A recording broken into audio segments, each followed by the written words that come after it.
पंडित पढ़ पढ़ भटकत रह गे, इत ही अजौन पाया गम। जन्म जनेऊ नहीं विपर कया, घाली डोर गलम। हमरा बदन कुटिन तन मैला, जैसा कारा जाम। तुमरे चरण कमल के पर से पहुंचेंगे सतधाम। अजप्पा जाप जपै निस्वासर, सुमरण करो उराम। गरीब दास गरीब अगम अनुरागी, चीनो अलफ इलाम। अब क्या बताते हैं परमात्मा कि जब हमें ये पूर्ण परमात्मा की महिमा समझ में आएगी तब हम इन रहस्य युक्त सदग्रंथों को समझ सकते हैं, क्योंकि हमें अभी तक पूर्ण रूप से तत्व ज्ञान नहीं प्राप्त हुआ और न ही ये सदग्रंथों का ज्ञान हमें इन अनजान लोगों ने दिया, क्योंकि इनको स्वयं ज्ञान नहीं था। इसलिए सारी महिमा श्री कृष्ण और विष्णु के ऊपर आधारित कर रखी थी। उसी का भ्रम खंडन करते हुए परमात्मा बताते हैं कि ये सब कबीर परमात्मा की ही रजा से उन्होंने ये सारे खेल किए थे। ये आपके कुछ दिनों बाद समझ में आएगी कहानी। क्या बताते हैं? बोले गुरुआ गर्भ न कीजय, ताते पाहन कदे न रीजय। ये बाल मुकंद बोलत नाही, लटक बिहारी लूटे। गुरुआ के सिर मार पड़ेगी, थरा पेंडा कदे ना छूटे। गुरुआ के सिर फिरुआ फोड़ो, गरते काट घसीटे। इसके पीटे पाप नहीं है, इसको निश्चय पीटे। कैसे गुरु को जो गलत ज्ञान प्रचार करता है, इस शास्त्र विरुद्ध साधना करता है, कहते उसका जूते मार देता, कोई पाप नहीं, क्योंकि वो आपका पक्का दुश्मन है। इसी विषय में कह रहे हैं, या देवल में देव नहीं है, पान पता से खाई। बिल्ली बीट शीश पर कीनी, कुतरे ने धार लगाई। ये मूर्ति पूजा के ऊपर जीव को उलझाए बैठे हो तुम, इसमें कोई शक्ति नहीं है, ना कोई मुक्ति होती है। इस पर बिल्ली घूम रही है, कुत्ता उसके ऊपर पेशाब कर रहा है, और अगर वो परमात्मा होता उसमें तो कहते हैं बिल्ली देव बिडारत नाही, मूर्ति में कुछ खोरी। या देवा में अजमत नाही, कुत्ते की टांग क्यों ना तोड़ी। क्या कहते हैं कि अगर ये तेरे भगवान में कि शक्ति थी तो इस कुत्ते की टांग क्यों ना तोड़ दी जो उसके ऊपर पेशाब कर गया भगवान तेरे ठाकुर के ऊपर। अब पहले तो हमारे पूर्वज श्रद्धालु बहुत थे, डरने वाले थे परमेश्वर से, और इन नादानों ने उसका नाजायज फायदा उठा लिया। अब किसी ने कोई डला धर दिया, यो भगवान है, अच्छा जी आप जो कह रहे हो सही है गुरुदेव, क्योंकि गुरु के वचन की अवहेलना करना पाप होता है। लेकिन इन नादानों ने अंडोला बना दिया सभी का। मूर्ति कह नहीं श्रवण जिसमें गुरुआ घंट बजावे। उस मूर्ति का कान ना कोई आंख ना, और उसका आगे कहते तुम घंटी बजाने लग रहे हो। वो ना सुन सकता पत्थर, ना कुछ कर सकता तुम्हारा।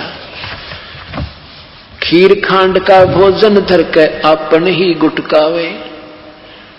कहते उस भगवान के नाम पर खीर खांड अच्छा बढ़िया भोजन बना के और भगवान का आगे का भोग लाऊं घंटी बजाऊं, उन्होंने कहा खावा, उसने नाम भगवान का लेता है। बैरागर की खान नहीं रे, पाहन गांठी बांधे। या गुरुआ का लीतर लाओ, ये गुरुआ सब आंधे। ऐसे गुरुओं का लीतर लाओ, ये निकम्मे तुम्हें बड़े उलझाए बैठे, तुम्हारे अनमोल जीवन को बर्बाद करें। ये सब अंधे गुरु हैं जो गलत साधना, शास्त्र विरुद्ध साधना बताते हैं। जड़ के आगे चेतन नाचे, अंधे कूदे गावे। गरीबदास इस पूजा से तीन नर पत्थर हो जावे। कितनी प्यारी कहानी बताते हैं कि जड़ के आगे नाचे कूदे और गाँव इस पूजा से कहते नर भी पत्थर हो जाते हैं। यही कारण है कि बेचारे भक्तिहीन हो जाते हैं, भावना रही कि नहीं, ना उनके कोई काम ठीक से हुए और अब गुटी सूटी लाने लगे, आपस में खेचातानी, लड़ाई झगड़े, पत्थर हो गए। अब किसी की मानते नहीं। के बताते हैं गुरुआ गाम बिगाड़े, संतो गुरुआ गाम बिगाड़े। इन गुरुआ ने गांव बिगाड़ दिए, इन निकम्मिया ने गांव में बैठे हैं, कितना डबो में बैठे हैं। गुरुआ गांव बिगाड़े, संतो गुरुआ गांव बिगाड़े। ऐसे कर्म जीव कहला दिए, बहुर झड़े ना जाड़े। ऐसे उल्टा ज्ञान फिट कर दिया, ऐसी शास्त्र विरुद्ध ज्ञान से साधना पर इतने आधारित कर दिए, अब ये कहने से भी नहीं मानते। पत्थर को परमेश्वर कहते या नंदा बड़बारी।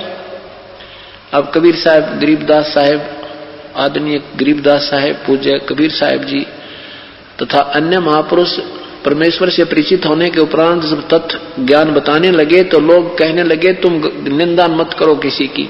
जैसे आज दास के साथ यही स्थिति है, हम कहते हैं सच्चाई और अनजान लोग कहते हैं आपके महाराज जी तो सबकी निंदा करते हैं।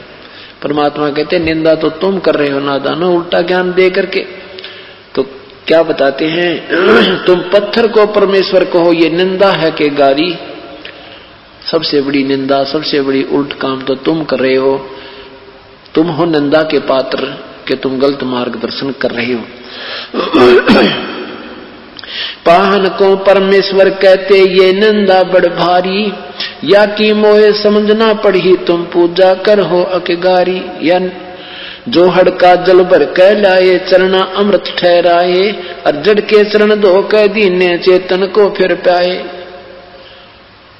तालाब का पानी भर के लाया करते पहले, और भगवान की मूर्ति के चरणों पर डाल कर फिर नीचे पानी दूसरा पात्र में डाल के, और फिर कहते हैं पत्थर के पां धो के और चेतन में प्याओ तुम।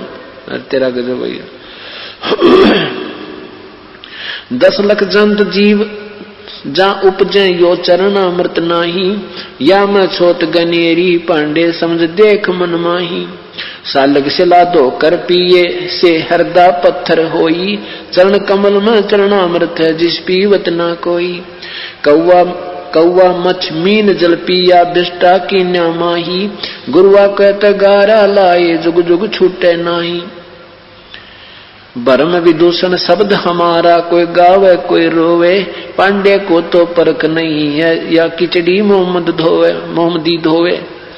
सालग सिला गांठ के बांधे तीर्थ चले परादी, समझ न पड़े परख नहीं आवा ये बड़े ज्ञान के वादी। वाद विवाद करने में तो तेज हैं और गलत साधना में पक्के ढंग से लग रहे हैं। और हमारा जो ज्ञान है ये भ्रम विदूषण है, ये भ्रम विनाशक है। हमारा जो ज्ञान है, हमारे जो मंत्र हैं ये बिल्कुल निसंशय, बिल्कुल सत्य हैं। इनसे सब भ्रम नष्ट हो जाता, हमारा कोई सुनता नहीं हमारी बात को। बैरो भूत मसाणी पूजे दुर्गा देवी ध्यावे, उती कह तो तब ही बाजे बकरे आण कटावे। बेड़ पूछ को पंडित पकड़े बादो नदी बिहंगा, गरीबदास व भवजल डूबे नहीं साध सत्संगा। परमात्मा की प्यारी आत्मा आदरणीय गरीबदास साहब कहते हैं कि वो इस संसार रूपी 84 लाख योनियों में डूब जाएंगे, इन्हीं में पड़े रहेंगे जिनको संत का सत्संग नहीं मिलता। ये शास्त्र विरुद्ध साधना एक भेड़ की पूंछ पकड़ के दरिया को, भादों के अंदर जो दरिया बहकर चलती है उस समय, और भेड़ की पूंछ को पकड़ के पार करने की जो सलाह देता है, तो उसके विषय में कहते हैं कि भेड़ पूछ को पंडित पकड़े भादो नदी बिहंगा, गरीबदास वो भवजल डूबे जिनको नहीं मिला साध सत्संगा। जिनको परम संत का सत्संग नहीं मिला वो 84 लाख योनियों में डूब जाते हैं।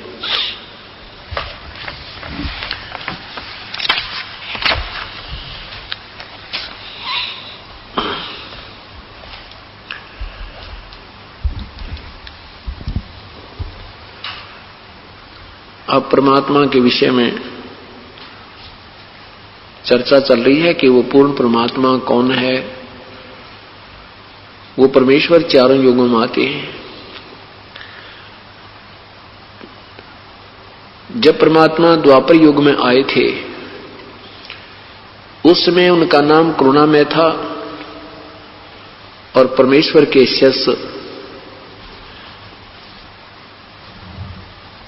एक सुदर्शन नाम के शोभच अर्थात वाल्मीकि जी, वाल्मीकि जाति में उनका जन्म था। वो प्यारी आत्मा परमेश्वर की सच्चे शिष्य बने,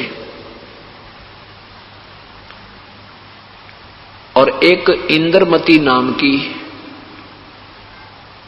चंद्र विजय राजा की पत्नी थी द्वापर युग में। वो पुण्यात्मा अपने उस लोक वेद के ज्ञान देने वाले गुरु जी के आधार पर